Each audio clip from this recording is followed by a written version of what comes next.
Hey everyone, so today I'm going to tell you exactly what it's like to be living with COVID in an aged care facility. My name is Nishan and I am the Director of Nursing at Deladale Aged Care in Ringwood North in Victoria. We're a small 30-bed nursing home. We're like a small community really, probably one of the smallest nursing homes in Victoria I would feel. The only problem with being so small is that really when one person gets COVID, everyone's going to get COVID. All the staff interact with all the residents, or consumers is how they're called now, and all the consumers interact with each other.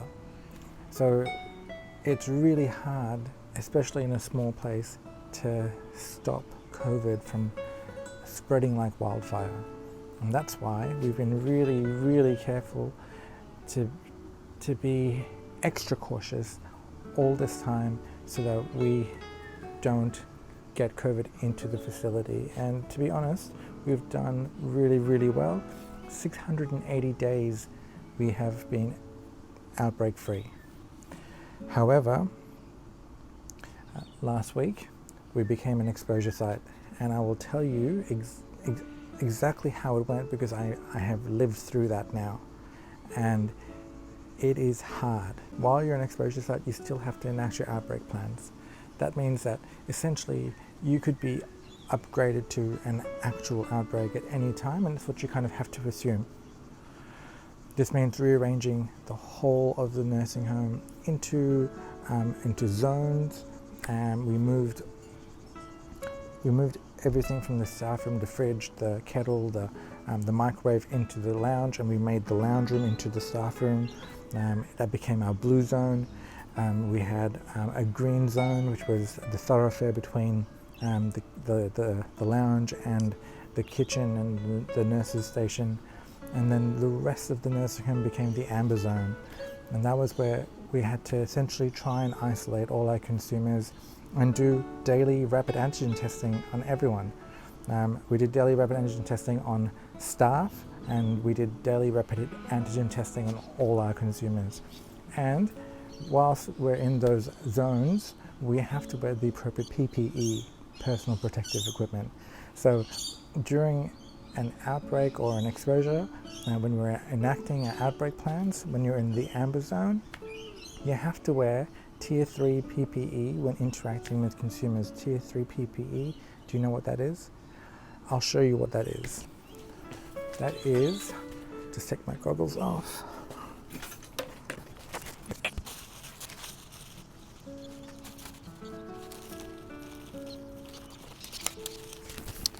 Okay, so this is Tier 3 PPE.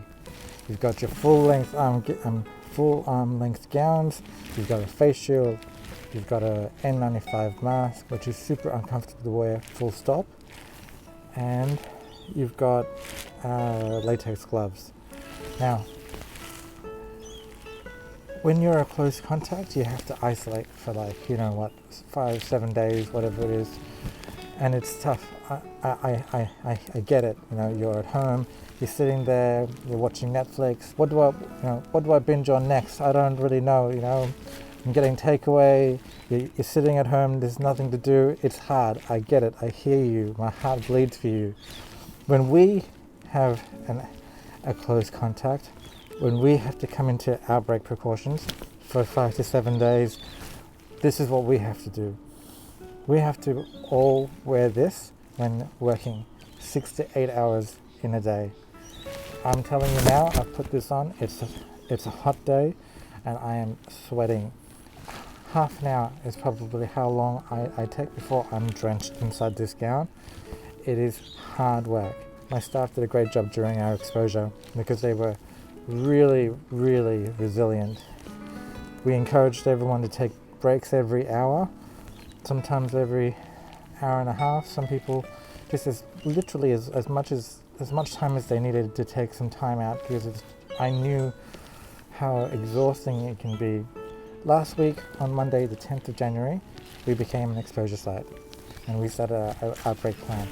I put in my request for PPE from the National Stockpile on the 11th, Tuesday, and today, what's today? Today's the 20th, and we still have not received any PPE or any rapid antigen tests from the Department of Health. I know it's hard because of COVID, but the truth is, if my exposure site had to escalate into an outbreak, I honestly don't know what I would have done. We were initially told to have an emergency stock of about 3 days. In recent emails I've seen they've been saying we need to have an emergency supply of up to about 7 days. But how many days is it now? I ordered it on the 11th and today's the 20th. Today's day 9 and our supply of PPE is still somewhere in transit.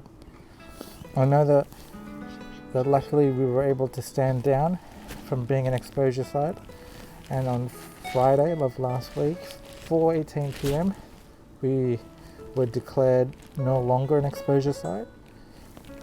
But I had eaten through all my rapid antigen tests, all my face masks, all my face shields. It was, especially with the rapid antigen tests, I was testing everyone every day. I was testing all my consumers every day. And then how am I supposed to keep doing that with my staff when I don't have enough supply and I don't know when the supply is even going to come in? That was the hardest part. I kept asking, what's our ETA? And no one from the Department of Health could give me an ETA, so I couldn't ration it out. I didn't know how long it would be.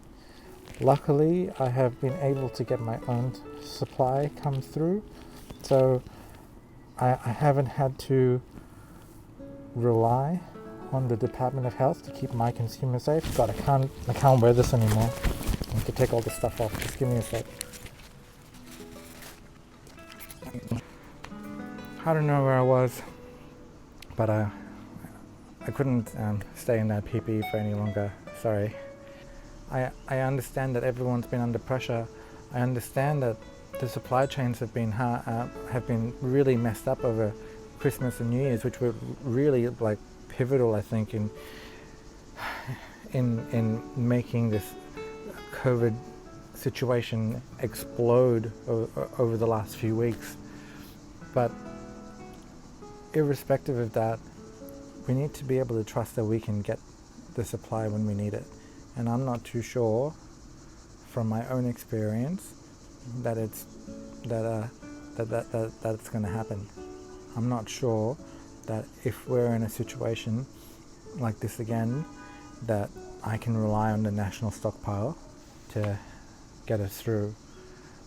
For us, we're going to keep at least 14 days worth of stock as emergency stock, just to be on the safe side, because for me, at the end of the day, the lives of my consumers and the health and well-being of my staff are the most important things for us at Deladale.